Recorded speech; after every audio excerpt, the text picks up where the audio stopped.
wanted to ask, okay, so he's not the creme of the top. He's not a top 3 in his position. Who are the top 3 in that position? So I know you're gonna say Pedri. Who are the other 2? For sure. That's a good question. That's a good question. I think there's a lot of people. As you put me on the spot. Welcome back to Fried Footie. Today, joining us, our favorite man in España, the new responsable de como... Excuse me. Whoa. You almost got it. We're running this back. This Spanish got me. This got me good. Responsable de comunicaciones de Deportivo Alavés. My guy working for a La Liga club, Kiko. We're so happy to have you back. So there's always drama around Madrid, of course. You can't avoid it.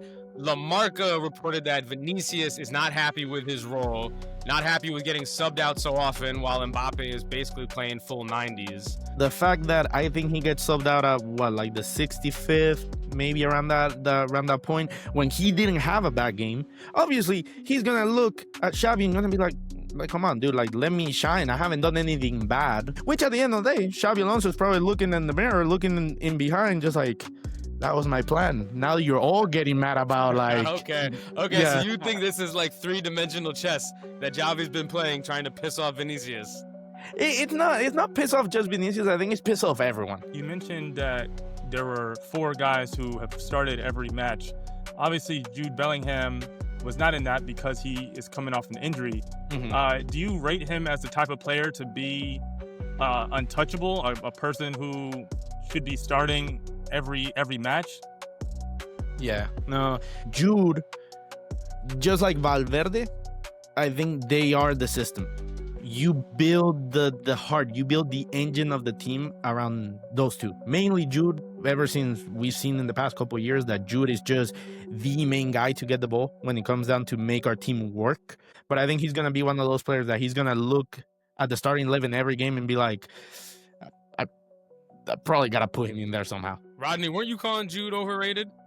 Yeah, I definitely. Yeah, I mean, you're not.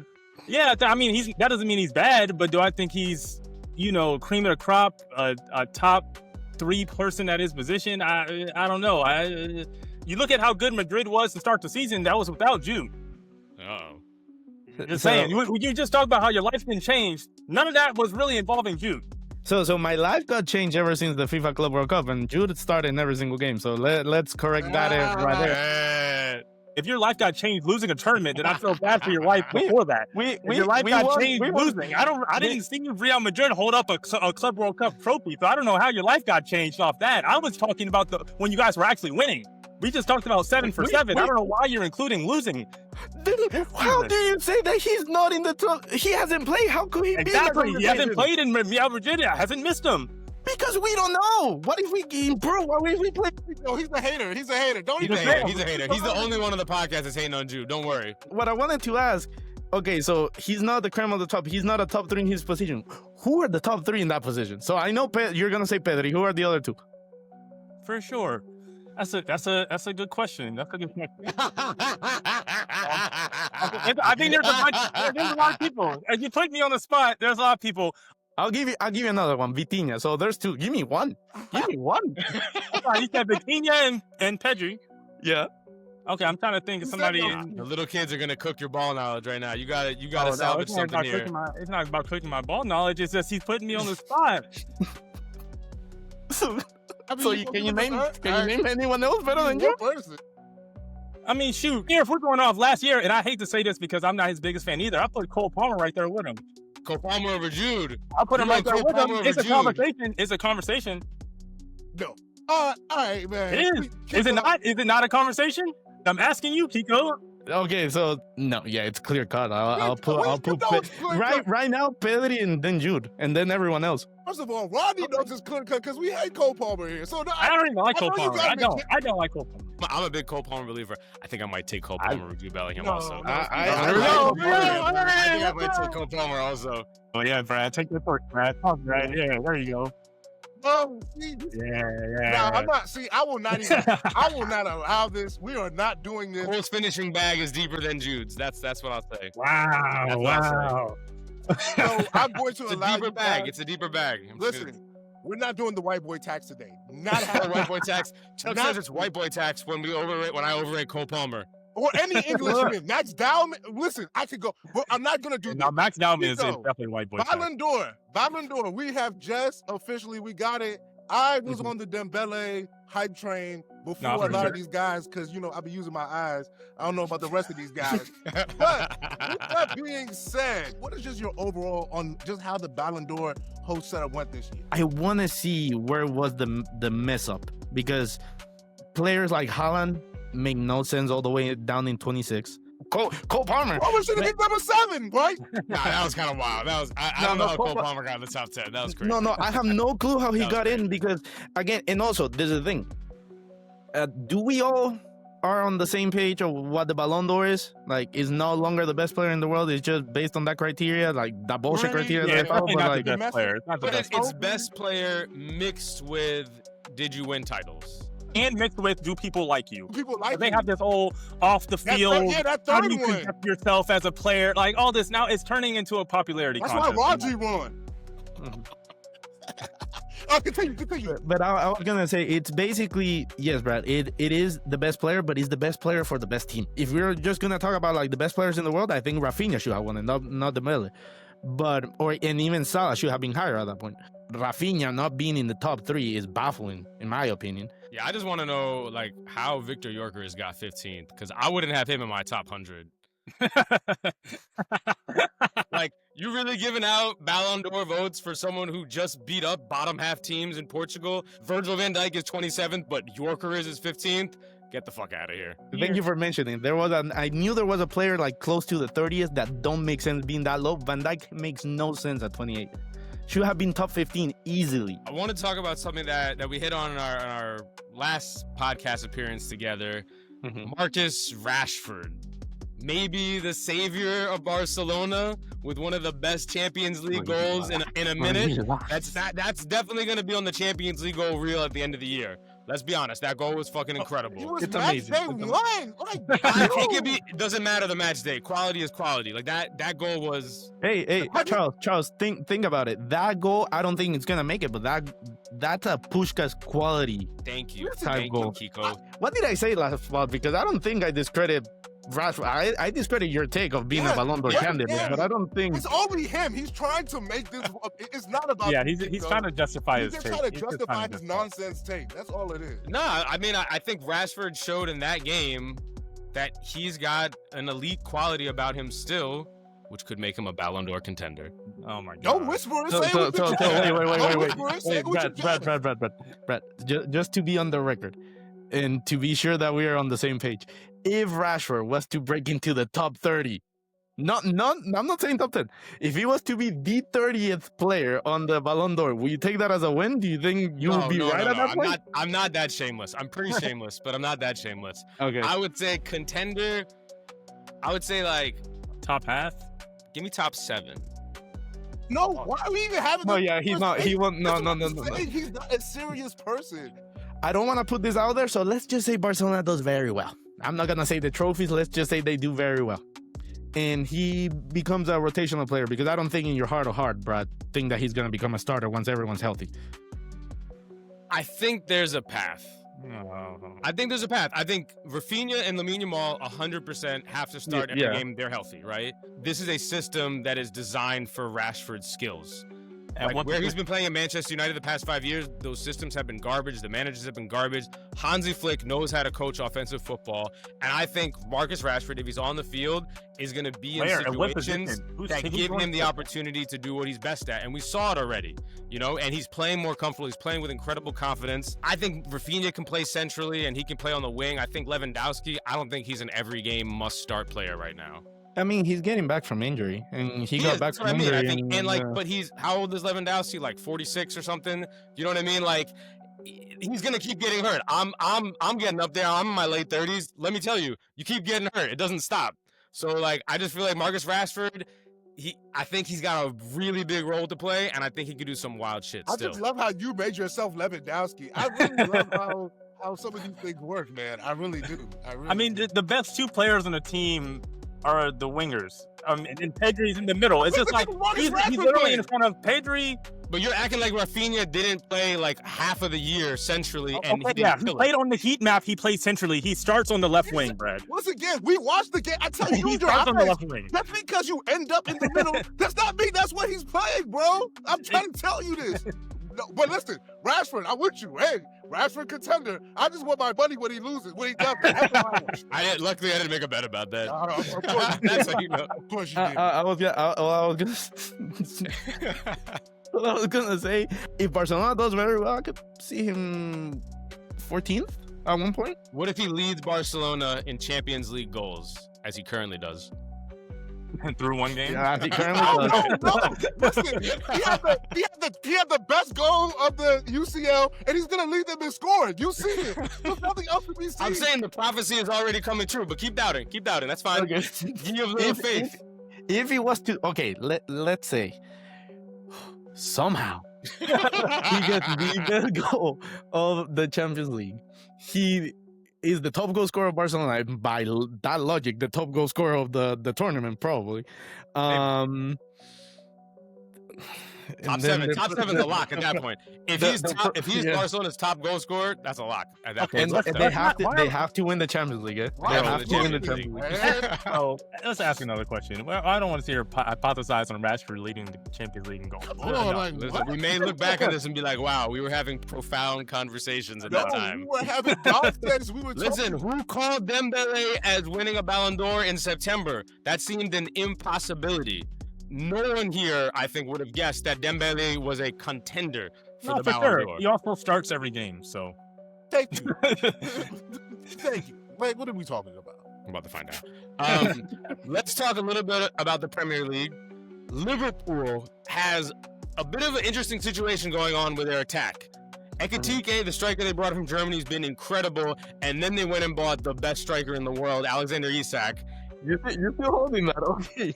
What are you going to do with all these players? You got Cody Gakpo on the left. How do you see this working out, Kiko? Realistically, it's going to be a rotation between Isak and Ekitike. Simple as that. Isak is way too expensive to not be the starter, so he's going to get more minutes. Ekitike is probably going to be pushed on the left wing position, which I dislike because I do think he's way too imposing in the middle. Yeah, I think it might be time for Verts to get bounced to the bench. I mean, no. How Ekitike has been playing. I mean, he can play in some of those 10 spaces that Verts likes to play in too. Mm-hmm. No, yeah, it's hard. I feel bad for Verts because at the end of the day, the players are not at fault for what the clubs pay for them, but that's really what's crucifying him in this situation because my stocks are still high on him. I think he's a fantastic player and he's going to be fine. The thing to me about Verts is he's looked overmatched. He's been losing possession so much. It looks like he's been getting bullied. All of his passes are second late. He doesn't look like the same guy we saw in Germany, really, at all. That's what I'm saying. I think he's gonna be one of those players that need that one season, and then after that, you're like, oh, like you were Premier League ready. It's just like you weren't used to the pace. Hey Chuck, you really think Ekitike is better than Isak? You texted me that hot take. I don't know how confident you are in that. Once again, I've seen so far. Since we're doing what have you done on this team so far, I've seen 4 or 5 goals from Ekitike, and whatever I see from Isak, he scored wide open goals for Southampton. Get the fuck out of my face. He scored a great goal today. But since once again, you're not watching. That's your problem. I am watching. I did watch. That was a beautiful finish. You're not giving that finish. That wasn't like a tap. That was not a tap in. Who versus who? Versus Southampton. There we go. That's exactly what I just said. Listen, use your ears. Eyes and ears. All I'm saying is that Isak finish, that was class. You saw it. You saw it on that one-touch finish. That was not a tap-in. That was beautiful. I still can't believe that you think Isak is better than Haaland still, with how Haaland started. Okay, thank you, Rodney, because I was gonna bring that up. I was thought about if I should back off of that, but I don't think so. I just when I watch them play and I look at the full season they're gonna have, I think at the end of the year, everyone's going to be saying Isak is the better striker, but it's close. You know, they're both super, super elite. I'm not saying Haaland's not amazing. I just think Isak has a few more ways that he can score that against different types of defenses, he won't be shut down. I'm a City fan. I love Haaland. He was not dominant last year. Did you call he disappeared last in weekend? Yeah, you're right. Yeah. That run? That was one. The run was amazing. That was amazing.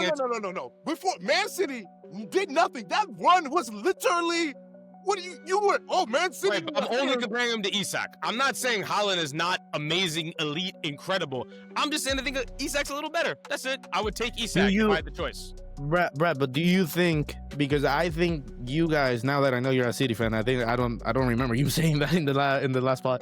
Now that you're saying that, do you think Haaland did not get the dominance that he did? Because you guys were basically like us, and by us I mean Real Madrid, in the sense that like the whole team wasn't really performing, so he was just doing what he was able to do, just like Mbappé and Vini. They had good numbers, but like they didn't look as dominant as we're used to. Like this season, Haaland looks like a world beater, but maybe that's why. Maybe like the environment is what like it's making you think that Isak looked better at Newcastle, because Newcastle was cooking last season. Yeah. Well, and I just look at Isak as the kind of guy that even if your teammates are having an off game, even if a few people are injured, Isak will create chances. And maybe for himself, maybe for other people.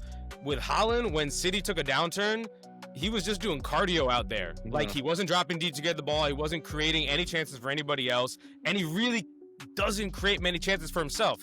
Now, if he's got the edge, literally no center back can guard him. Like, he did that shit to Gabriel, who's, one of the top 3 center backs in the world. So, obviously, he's incredible. But I just look at Isak as a guy that is going to win you more games throughout the year, where Haaland does need the perfect delivery. So I got last question, just to see where your head's at. So right now, you would swap Isak for Haaland right now. You think that would improve Man City? Straight up, yeah, no doubt. Just asking. Yeah. Now, I'm happy to have Haaland. I love Haaland. I'm very confident in him. I just think there's one striker that has the complete bag of tricks. If you watch the finish Isak had against Southampton, to curl that with one touch, the way he did with that power, there's a class there in the finishing that, like, I don't know, Haaland's not doing as much of that. I just know when you saw that Vini go, you were so, oh my God. That Vini goal was amazing. Oh my God. That Vini goal, we should have talked about that more. That Trevor, come on. We can You're laughing. I know Kiko was feeling the same way as me. That was fucking Michelangelo with his feet right there. I've never seen a man just so fascinated by highlights. It's amazing to me. It is truly amazing to me. No, I was going to ask Kiko something, because me and Brad, we've had a conversation about this. I know we're just kind of off the beaten path right now. We've established that Isak and Haaland are the top 2 strikers. Who's your third best striker in the world, Kiko? Do we put Mbappé in that conversation? I kind of said no, because he's not naturally that. If he is, then it is. If it's Mbappe, but I think he's a left wing. Okay, let's take him off. Let's take him off. Let's take him off. Yamal's a winger, right? Like, we wouldn't call Yamal a striker. I would think he's Goycodes, honestly. Really? Oh my God, you can't. Over Harry Kane? Over Harry Kane? No, I forgot Harry Kane existed. No, my bad. Yeah, I forgot he existed. Harry, I don't even like Harry Kane, but that Harry Kane should be pissed right now. Brad said Alvarez. No, I forget he exists. I said Julian Alvarez maybe, but that's not looking as great right now. He's a little hurt. No, Julian is big. Don't get me wrong. From Isak or Haaland, however you have them as pure out-and-out number 9 strikers, I think there's a big drop-off. I think Lautaro Martinez deserves to be in that conversation as well. Deserves to be in the shout. Yeah, it's just like the gap is so big right now between. Hey, now that we mention him, I think it's Haaland, Isak, and Harry Kane. Big gap. Goycodes. Oh yeah, put Harry Kane in that tier. That's all I do. Harry Kane. There's the gap between Haaland and Harry Kane. No, the Harry Kane right now. Have you seen him in Bayern? Talk to him, Kiko. That's the thing. We're talking that, like, since the beginning of the season to now. Have you seen him right now? Like, the guy is scoring for fun. He's doing everything right. He's looking out there like a proper number 9. He's not bullshitting with assists. He's not bullshitting with bullshit passes. He's not trying to control the game. He's not trying to do long passes. He's the hit spear. He's the guy that's gonna score goals, and he's doing it. He's looking good. So I would say right now it's Haaland, Isak, Kane, drop off, Goycodes, Lautaro. Let's put him. Drop us, everyone else. That pass he made to Diaz the other day was pass was beautiful. No, that was really good. Yeah. Nah, Harry Kane is class. The last thing I wanted to get to was just a little Arsenal talk. Yeah. What did you think of how Mikel Arteta lined up for that Man City game? The way that they finished, or the way that they started? Like before the game? When he was like, we got this game versus Man City, and he put out Trossard, Gyökeres, and Madueke, and like not one other attacking player. Made Playing no a sense. midfield of Marino, Rice, and Zubamendi. Like, zero creativity. Made no sense whatsoever. Because this is the thing, they were at home. They were at the Emirates. You don't do that in front of your people. It was a cowardly move, or it was a bad move from Arteta. I think he basically overthought the lineup, because it's your people. You should have come out with Eze. You should have come out with Saka. You should have come out. Honestly, it should have been Eze, Goikores, Saka, and then if you really want to be ballsy, Martinelli, Goikores, Saka, Eze as the center attacking mid, and then keep Subimendi and Merino, because at that point, or Subimendi and Rice, because at that point you will need someone to be running and controlling that midfield. But they should have done it, because we've seen Manchester City. They're leaking goals right now. He should have gone out and tried to do a statement. Wait a second. Those are my boys. And since we got the best goalkeeper on earth, Gianluigi Donnarumma, we're not leaking any goals. How many games have you played?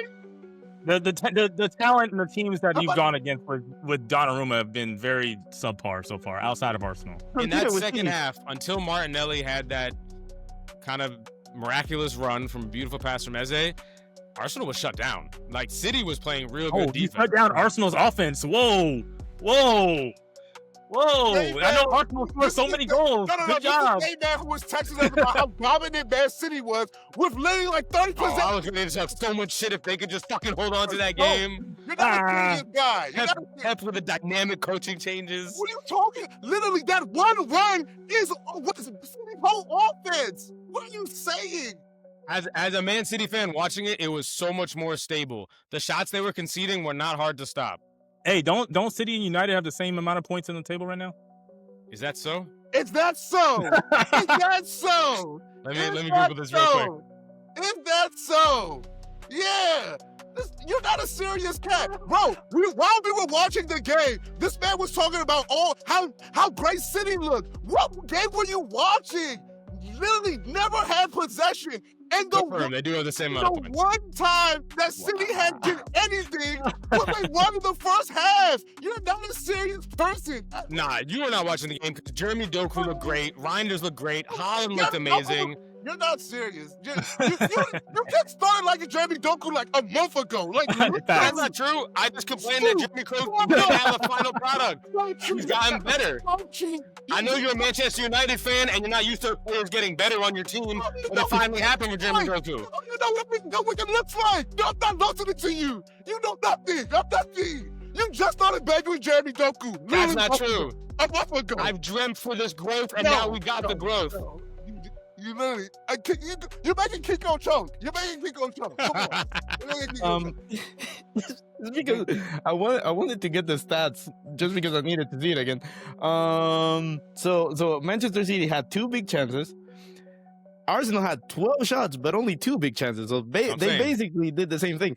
And let's be honest, it was going to work because you're right. The Martinelli goal is a miracle goal. That goal made it wasn't lucky. Like, Eze made an incredible pass. Martinelli had an incredible finish. And that was Donnarumma's one mistake of the game. Like, I don't know why the fuck he came out so far. Do you think that's a mistake? Because I think he's so big that, like, look, dude, like, freaking, it took everything to go right on that shot by Martinelli to go in. So, like, it's not, like, I honestly, like, when you look at the replay, Donnarumma looks up and he's not even running back. Because he's just looking at it just like, that shit either goes in or it was a miss. Facts. Yeah, I don't know. I think watching last year on PSG, Donnarumma, like, he stays at home so much on those plays and just gets in the best position to protect the goal. And Martinelli didn't really have much of a step on the defender. I kind of felt like Donnarumma did him a favor by giving him a lane to chip. Otherwise, he would have had a really tough shot, I think. When everything's said and done, that is a miracle shot because, like, he's not even looking at the goal. He's just, like, punting You it. can tell it's a miracle because I've never seen a team so excited to tie. Oh my God, that was embarrassing. Arsenal, they love celebrating like they won a title for the smallest shit. The players, yeah, they do. They did let me down because celebrating, doing all that stuff and everything. Like, it actually goes back to your club, to Manchester City. When you scored the 98th minute, they all grab the ball and they all run to the midfield because they say, like, hey, we might get another goal if we're fast enough. No, Arsenal's just like, let's go. Like, I'm like, dude, like, you're not a fan. Like, go. Nah, I mean, that's the biggest shit Arteta's won since the FA Cup that first year, you know? So he was hyped too. Was it in his first year? Yeah, Has it been that long? He won the FA Cup in like the first couple months of his tenure. And that's it. That's it. Not one other trophy. Not one. Nothing. And we don't count community shields here. We don't count that shit. No. Yeah, no, that's... Yeah, that's tough. You see, like, I wish there was an Arsenal fan in this pod just so, like, I could hear their argument, because I think the argument, and we had an Arsenal fan on our most recent episode, the argument is that he is a brilliant defensive coach, and, like, no one should take that away from him. Like, Arteta plays terroristic football every single week. Every single week he just plays not to lose. And I don't think he knows how to change this. He doesn't know how to flip the switch. Like, remember when Arsenal beat Real Madrid? Imagine if they didn't get those free kicks from Declan Rice. Like, those were incredible. Those were miracles. But, like, that was not open play. Like, your team just creating. That was blessings from God that saved Arsenal that day. Dude, I've always said it. The fact that Declan Rice scored his only 2 free kicks to this day against Real Madrid in the Champions League and scoring 2 of the best free kicks I ever seen in my life. Yeah. I legitimately was at a bar and I was looking at Arsenal fans in Madrid. I was like, what do you want me to do? Like, I cannot even be mad about that. It took that for you to score. Like, what else can we do? And then they come here and then we need to go out and score, blah, blah, blah, blah, blah. But still, like, freaking... Those free kicks were miracles. Those free kicks were an act of God coming down and say, like, hey, Kiko, you've been talking too much shit. Here it is. Humble pie. Sometimes you got to get humbled. Yeah. No, that my God. There was one last question that we had talked about last week that I was curious to get your take on, which is, when do you think Cristiano Ronaldo is going to play his last game for Portugal? For Portugal? Yeah, it seems like they're going to have to drag him off in handcuffs. The World Cup. It's You probably think this is it? Yeah, because I don't see how old is he now? He's gonna be 42 in the World Cup, right? Yeah. Okay, so 42? I think it's gonna be 42 next year. By the time next year comes, he will be 42, either before or after, He'll be 41 next year. Okay. Yeah. But he'll be June 41 of during next the year, he's he's gonna 40 be right 41? now. Okay, fair. Well, his birthday is in February, so yeah, that makes sense. So yeah, it's gonna be the World Cup. So this is the possibility. The question is with Portugal not retiring as a whole. With Portugal, Portugal. The World Cup. That's gonna be it. That's gonna be it. We're not gonna see him at the Euros. I doubt it. That's gonna be what, 43 years old at that point? I doubt it. Nah. But you know he's gonna think he's still the best striker for that team. Yeah, I think the question is it gonna be Portugal telling him enough, or do you think he will actually humbly say, y'all got it? Like, I'm ready to pass the torch. Who says no? Who says no? That's the question. No one in Portugal will tell him no. If he thinks if he thinks he's able to play, he's not gonna start. Our coach at that point will be like, "Hey, dude, like, you're old, but we appreciate you being in the locker room. You're our greatest player of all time. We're gonna take you every single tournament if you want to be, but you're probably not gonna play." But the reason why I keep saying the World Cup is because Portugal is looking really, really nice. I don't think they're favorites, but I'm pretty sure Spain, France, and probably England are still the favorites ahead of them. Yeah. But there is a world that, like we talked about it, if they were to win the World Cup, he retires on the spot. I don't care. Like, he's gonna lift that thing, go to the journalist, just like, no, I completed football. This is all I wanted. Sure. And he goes. Simple as. Now, if they get eliminated, I do see a world that, hey, I didn't get the World Cup. Now I'm getting the 1,000 goals. And mathematically, I think it's predicted to happen around October or August of 2026 of next year. So if he doesn't win the World Cup, he's going to play him to get the 1,000 goals. And let's say he's feeling good. Let's say they give him so much money in Saudi that he can buy whatever LeBron James is doing to his body and he can extend a little bit more. Give me the LeBron special. Thank you. Yeah. Just like, give me the serum. Give me whatever that guy over there at the Lakers is doing. And if he says, like, hey, I'm still scoring, let's call it what? Like, we know Ronaldo, Messi, and all those players, even without the physique, they're still going to be better than those players in those leagues. Let's say, wow, he scores 15, maybe 20 goals in the Saudi league, being very, very shareable. Do you really think him scoring 20 goals in the Saudi league and he's gonna look at the Portugal team who has Gonzalo Ramos not even starting for PSG, Joao Felix is in his own team, Diogo Jota, may he rest in peace. He's gonna be like, dude, I Why can not? still bring something. I'm still the guy. Let me go. And maybe they win the Euros, and then at that point, unless he gets the 1,000 goals, he's not gonna retire unless he wins another thing with Portugal. Yeah, that's gonna be a crazy standoff. If a coach tries to not use him, like that coach is gone. Do you think because Ronaldo has come out publicly said like, hey, my time's almost over. Like the only manager that has literally pissed off everyone and their mama, and Cristiano Ronaldo included, was the Baldy fraud, the Pep Guardiola from Timu. Like that guy had never had the right to sit him down when Manchester United was in crumble and he was still performing. He's the only one, and he survived the Ronaldo test. Everyone else would be like, no, like this guy's the greatest player of all time of Portugal. Like we're gonna have him. But do you think Portugal would be better this World Cup if Ronaldo wasn't playing? No, because he showed at the Nations League. Like Gonzalo Ramos is there, but like the off-ball movement, everything that he does, even to this day, he scores against the good teams, like the great teams. Like I'm not gonna say he does it consistently, but when push come to shove, you want to die on that sword. And I'd rather die on the Cristiano Ronaldo sword rather than the Fernando Santos sword of seeing him down and then seeing how Morocco actually beats them after Gonzalo Ramos scores a Fugazi hat-trick and then ruin the whole perspective, the whole way that he was working. So yeah, I'd rather die on the Cristiano Ronaldo sword if he's at least scoring 12, 15 goals in the Saudi League. Yeah, I feel like 8 years from now, we're going to be still talking about this. We're going to be like, oh, I'm still down to die in the Cristiano. So what? So what? He's 48. What's the big deal? If he's still playing by 48 and he's getting big racks, he definitely took that serum. He definitely took something illicit. I think we all know he already has the serum.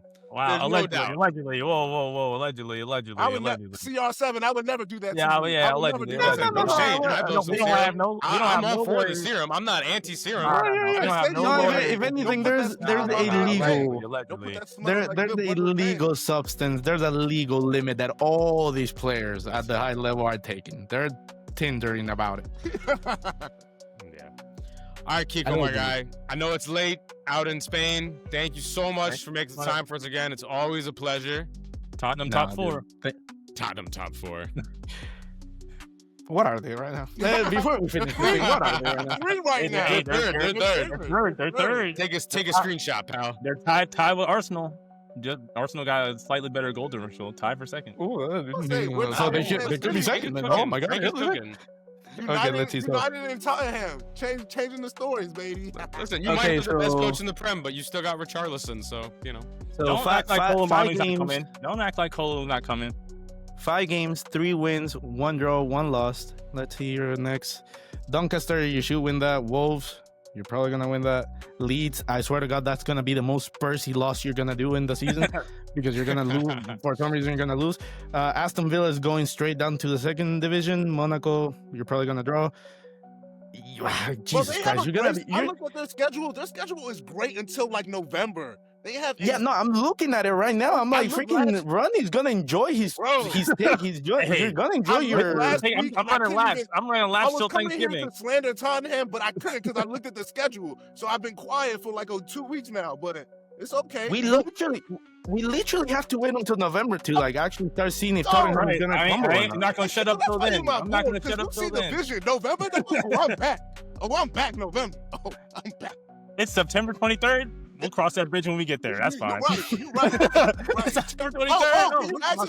Can you ask about Ruben? Can you ask Brad about Ruben? Because he always likes to ask about if Ruben has a job or not. I spared you from any Manchester United today, and you just want the pain. I spared him after a win. We didn't talk about Manchester United.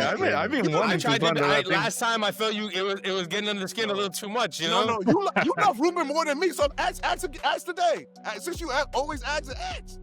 I got nothing to ask. What do you want to ask? This is you brought this up. No. You always are asking about Ruben. Ask away. Ask him. I don't know. What do you want me? What do you want me to ask? You ask. I'm fine. I said Ruben's good. You the one who. You don't sound fine. Ask. Brad, why you scared now? Ask. I got no questions. Oh, okay. Don't have no questions next time then. You only have questions when they lose. I have no questions. I already know Ruben's a failure, bro. Interesting. You are coming to the realization that Ruben's a failure at Manchester United, but we all see it. It's over. But if you ask the question, since you all see X. Well, How long do you think Ruben Amorim will be the coach of Man United? Is that the question? Yes. Is that the question you want, Charles? That's the question. When do you think his reign will end? We gotta have it more. We gotta have it more wax because he only acts when they need. Never win after a win. So we need to make sure his energy stays the same. Okay. Honestly, I think he unless the losers keep going, I think he actually gets to the end of the season. Oh. Unless the losses keep coming, which that's all he's shown he knows how to do is keep the losses coming. Yeah. You beat Chelsea off a red card off the first 5 minutes, and you're celebrating like you won something. This is sad. This is sad. Sir Alex Ferguson is rolling in his pre-grave. Look at you. First of all, hey, listen. That is a wild statement. Pre-grave. When you go back, he thinks Manchester United stinks, but then look at who. I don't think they stink. You stink. Be quiet. Who has City beat this season that if Manchester United stinks? Same amount of points on the table. It's early. Since United stinks, Same amount of points on the table. United stinks, who has City beat this season? Come on. We beat Arsenal for 93 minutes. Oh, all right. In the pod, wrap it up. You beat Napoli. Answer the question. We beat Napoli, but I don't know how much and Napoli's cool. Napoli's cool. He's talking about Premier League though. Yeah. Answer the questions. Who have they beat? There's no answer. There's no answer. It's been like 5 games. You're getting. Now it's just 5 games. See, well, Ruben's had more than 5 games, and he's been ass sandwiched. As you can see, Kiko, this is not a serious guy. It's 5 games sometimes. Other times, you can see, Kiko, this is an emotionally abused Manchester United fan, and you have to talk to him a certain way. You know, who have they beat? Who has City beat? Hey Charles, do you like Ruben? Do you like Ruben? I'm Ruben. I'm here for Ruben. Okay. That's why I hate a front runner. I hate a front runner. Kiko, I hate a front runner. That's why I gotta run. Oh, did you become a Manchester United fan when they were in the championship? So you hit a front runner. I'm 12 years old, my guy. This is not you. This is not you. You was a grown man fucking Man City. Don't do that. As a third party here. Hey, I don't judge, but hey, football is about entertainment, so this is going off the rails. What time is it in Spain, Kiko? It's late, right? Yeah, but like I'm yet to start my job, so like that's why I don't mind going later. You start your job now? You're a wild guy. It's because freaking because of the visa thing and everything that I told you guys that it's taking a while. We finally like started the process, but I'm still yet to be officially announced. So like that's why I'm still don't have a starting date, even though I already have meetings and everything, which is crazy. Yep. It is 1:17 in the morning, but I don't mind. Okay. I just have a question for you, Charles, because this is the about Manchester United, about Ruben Amorim. I think Manchester United just sucks overall. I'm just gonna let me no wait. We're way past that. But let's just clarify that. I think he just sucks overall. It's just bad players, bad everything, just bad environment right now.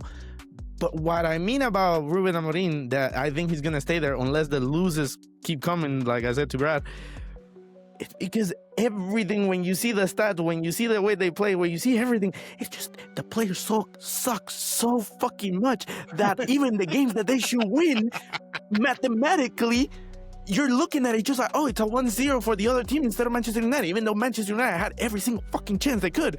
So I'm over here just like, I cannot blame Ruben out of that. I know eventually you gotta sack the manager, because if they're losing, that means something's going on. Starting Bruno and Casemiro as a 2-man midfield. That's ridiculous. It is ridiculous. Gonna beat real teams playing that way. No, it is 100% ridiculous. I know, I forget what game that was, but like that's his mentality, that's his idea. He even said it like, I'm not gonna put a third midfielder on and just change something, but he won't, because he is fucking wedded to this formation.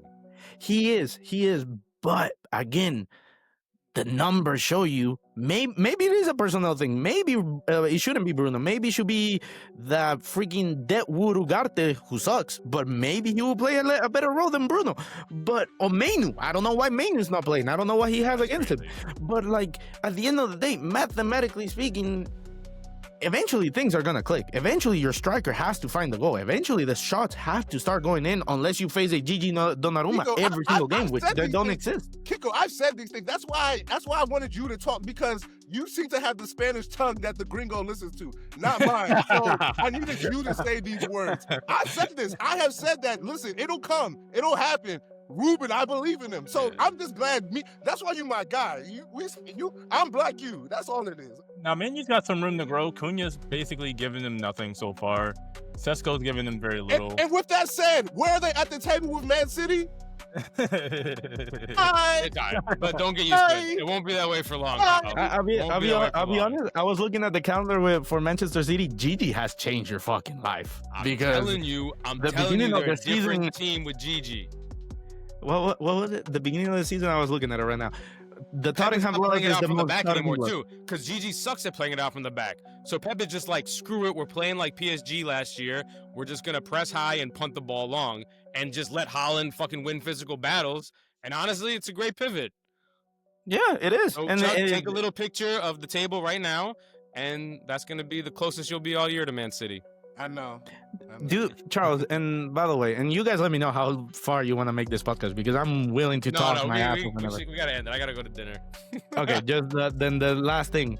How many goals will Chesko get? Because I think he's gonna get less than 5. I'll go 7. I'll up you 2. He did have a great play heading the ball onto Mbumo when they won that red card. Like, Chesko won that ball, but. Wait, Brad, are you trying to like feed on the jumping highlight thing, the jumping meme? I mean, it was a great play by Chesko. Highlight merchant. You see? I was in the bar watching the game with you. Is that what you're trying to do with the whole meme of he's like jumping so high? With you in the bar. You see it, Kiko? Did I bring it up? No, you did. All right, let's end the pod. My wife's mad at me. We gotta go to dinner. I'm taking too long. Sorry, Andrea. All right, guys. See you next time. Thank you for having me, guys. Bye. No, absolutely. Oh, man.